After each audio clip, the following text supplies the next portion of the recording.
Everyone, आप लोगों को यहाँ पर एक डाउट रहता है कि अगर हमें असिस्टेंट प्रोफेसर बनना है तो क्या केवल नेट क्वालिफाई करने से हम असिस्टेंट प्रोफेसर बन जाएंगे क्या? तो आज इस मिथ को या फिर इस लूप को हम यहाँ पर मैं इस वीडियो के थ्रू जो है आपको समझाने वाली हूँ कि एक्चुअली नेट जो है वो कैसे आपको असिस्टेंट प्रोफेसर बनने में हेल्प करता है। अच्छा, सबसे पहले हम जब बात कर रहे हैं नेट की, तो नेट जो है that is a minimum eligibility, यानी कि आपके लिए ये एक न्यूनतम योग्यता है असिस्टेंट प्रोफेसर बनने के लिए। अकॉर्डिंग टू यूजीसी कहता है कि अगर आपको असिस्टेंट प्रोफेसर बनना है तो आपको नेट क्वालिफाई करना होगा। ठीक है, आपको यहाँ पे क्या करना पड़ेगा, नेट जो है एक मिनिमम असेंशियल क्वालिफिकेशन है जो कि आपको क्वालिफाई करनी पड़ेगी थ्रू एग्जाम। अच्छा, अगर नेट क्वालिफाई कर लेते हैं पहली बात, तो नेट क्वालिफाई करने के साथ में और क्या चीज चाहिए, आप यहाँ पे आपका जो पोस्ट ग्रेजुएशन है उसके अंदर 55% for unreserved categories and for reserve categories आपको 5% की छूट यहाँ पर मिल जाती है, जो कि हो जाता है 50%। प्लस आपका यहाँ पे नेट क्वालिफाइड होना चाहिए। अगर ये दो चीज आपके पास में है तो आप असिस्टेंट प्रोफेसर के फॉर्म फिल करने के लिए एलिजिबल हो जाते हो। ध्यान से सुनिएगा, फॉर्म फिल करने के लिए एलिजिबल हो जाते हो। आप अपने एप्लीकेशन के लिए अप्लाई करने के लिए एप्लीकेशन फॉर्म के लिए आप योग्य हो जाते हैं। ठीक है, ये आपका मिनिमम एलिजिबिलिटी टेस्ट है। आप यहाँ पर अगर आपने नेट क्वालिफाई नहीं किया है तो आप फॉर्म भी फिल नहीं कर सकते हैं। अच्छा, अब यहाँ पे एक ट्विस्ट ये है कि that there is a difference between eligibility and selection. आप अभी एलिजिबल हुए हैं, आपका सिलेक्शन नहीं हुआ है। ठीक है, अब सिलेक्शन के लिए क्या करना है वो हम यहाँ पे बात करेंगे। अच्छा देखिए, मैं सबसे पहले हर एक यूनिवर्सिटी का अलग अलग क्राइटेरिया है वो हम यहाँ पर देख लेते हैं। सबसे पहले मैं जो है सेंट्रल यूनिवर्सिटी की बात कर रही हूँ। सेंट्रल यूनिवर्सिटी के अंदर मोस्टली आपका यहाँ जो क्राइटेरिया रहता है दैट इज नेट प्लस आपका पीएचडी। ठीक है, आपका नेट जो है यहाँ पर क्वालिफाइड होना चाहिए, साथ में पीएचडी। अब पीएचडी जो है दैट इज ये आपका यहाँ पे कुछ यूनिवर्सिटीज प्रेफर्ड रखती है, कुछ यहाँ पे मैंडेटरी रखती हैं। ठीक है, मैंडेटरी मतलब यहाँ जरूरी है, कुछ यूनिवर्सिटीज इसको मैंडेटरी कर देती हैं कि कंपलसरी आपका पीएचडी होना चाहिए। ठीक है, वहीं पे स्टेट यूनिवर्सिटीज आती हैं। अब स्टेट यूनिवर्सिटीज के अंदर ये मिनिमम क्राइटेरिया हमारा नेट ही रखा जाता है। ठीक है, जितने भी राज्य विश्वविद्यालय हैं, यूनिवर्सिटी डिग्री कॉलेजेस हो गए, इन सब के लिए आपको मिनिमम आपका कितना होगा, नेट क्वालिफिकेशन। देन आपका यहाँ पे प्राइवेट की बात कर रहे हैं तो प्राइवेट के में अंदर आपका यहाँ पर नेट तो मैंडेटरी है ही। ठीक है, अच्छा पीएचडी जो है वो एक एज दे देता है आपको कि अगर आपने पीएचडी की हुई है तो और अच्छी बात है, आपको यहाँ पे सैलरी बेसिस इन सबको आपको इम्प्रूव करने के लिए वहाँ पे आपका पीएचडी एक एज की तरह काम करता है। नेक्स्ट आता है एज अ एडहॉक या एज अ गेस्ट फैकल्टी। अगर आप कहीं पे भी जाना चाहते हैं तो आपको यहाँ पर नेट सफिशिएंट है। ठीक है, तो ये आपका एक क्राइटेरिया यहाँ पर मैंने बता दिया। लेकिन जब हम बात कर रहे हैं कि असिस्टेंट प्रोफेसर की जब भर्ती हो रही है तो असिस्टेंट प्रोफेसर की भर्ती दो तरह से की जाती है।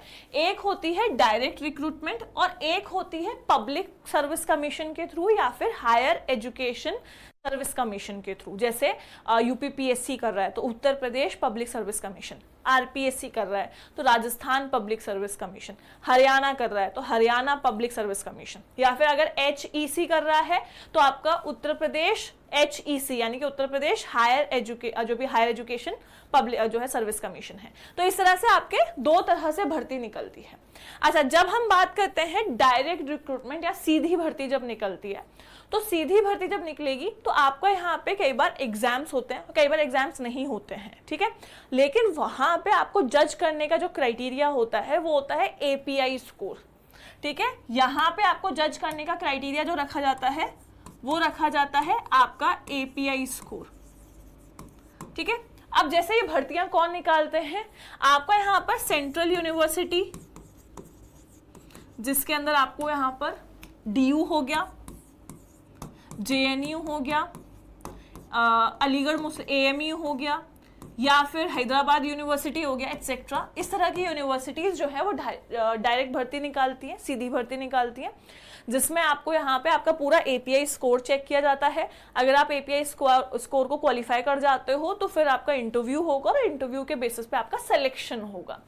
ठीक है, अब इसके अलावा हम यहाँ पे बात करते हैं स्टेट यूनिवर्सिटीज जो होती है, स्टेट यूनिवर्सिटीज के अंदर API स्कोर को रखा जाता है अगर सीधी भर्ती हो रही है तो। अगर वहाँ पे पब्लिक सर्विस कमीशन करवाता है तो फिर वहाँ पे API स्कोर इंटरव्यू के दौरान अगर कोई स्टेट यूनिवर्सिटी बोलता है या आपका स्टेट जो है अगर वहाँ पे क्राइटेरिया रख रहा है तो API स्कोर मान्य होगा, अदरवाइज अपना हर यूनिवर्सिटी का अलग अलग प्रोसेस है ना। यहाँ पे हम प्राइवेट यूनिवर्सिटीज को भी रख सकते हैं।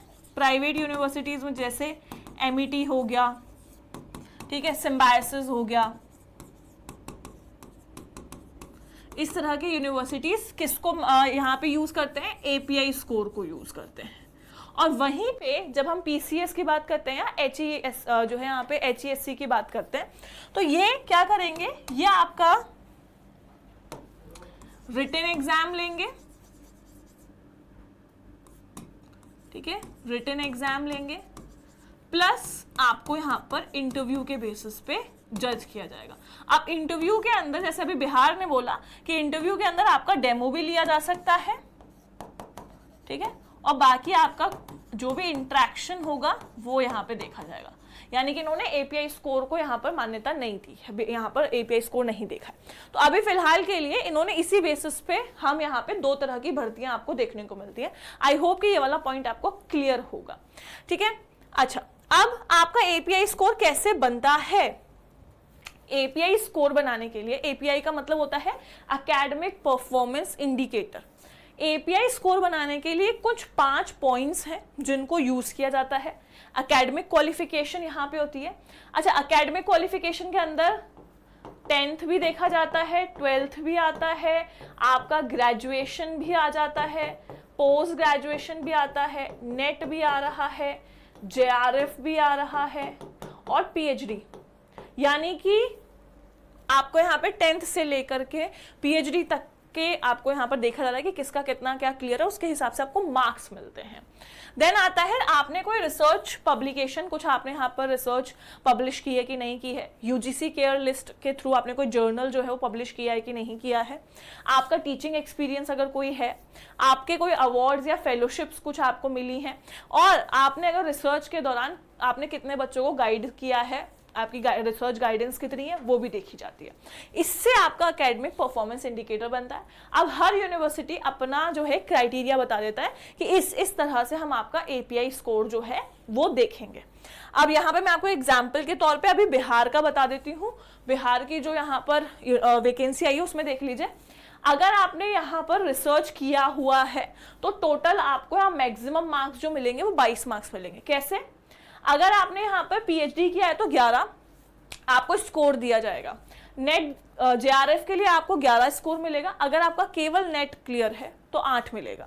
यानी कि अगर आपको केवल नेट क्लियर है तो 8 मार्क्स मिलेंगे, लेकिन JRF क्लियर है प्लस JRF है तो 11 मिलेंगे। एंड देन उसके बाद में अगर PhD है तो आपको यहाँ पे 11 प्लस हो जाएगा। यानी कि टोटल देखो, PhD plus JRF 22 marks, PhD plus net 19 marks, PhD plus net plus JRF 22 marks, maximum 22 marks हैं आपके।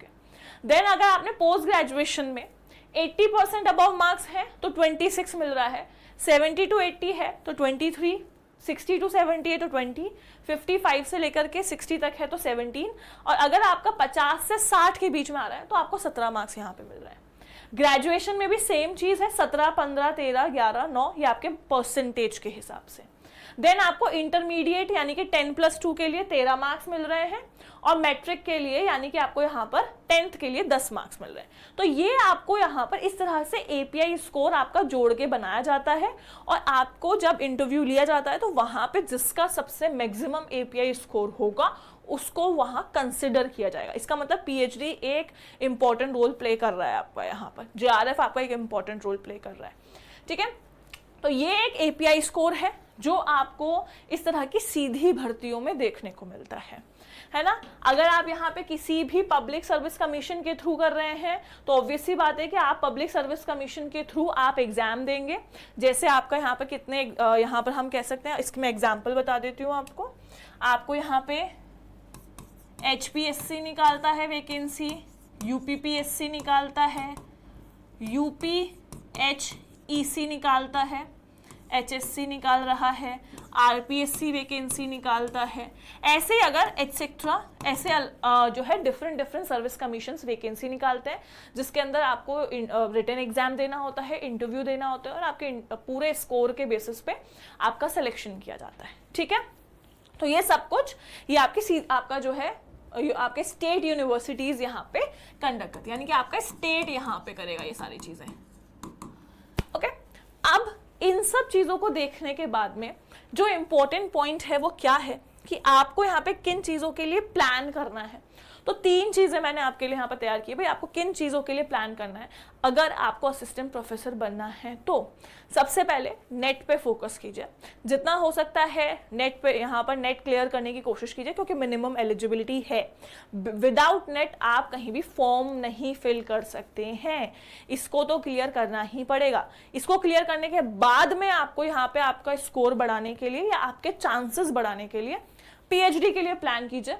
ठीक है, और इस दौरान कोशिश कीजिए कि आप रिसर्च पेपर्स पे फोकस करें, क्योंकि इन रिसर्च पेपर्स के भी आपको स्कोर जो है वो ऐड होते हैं।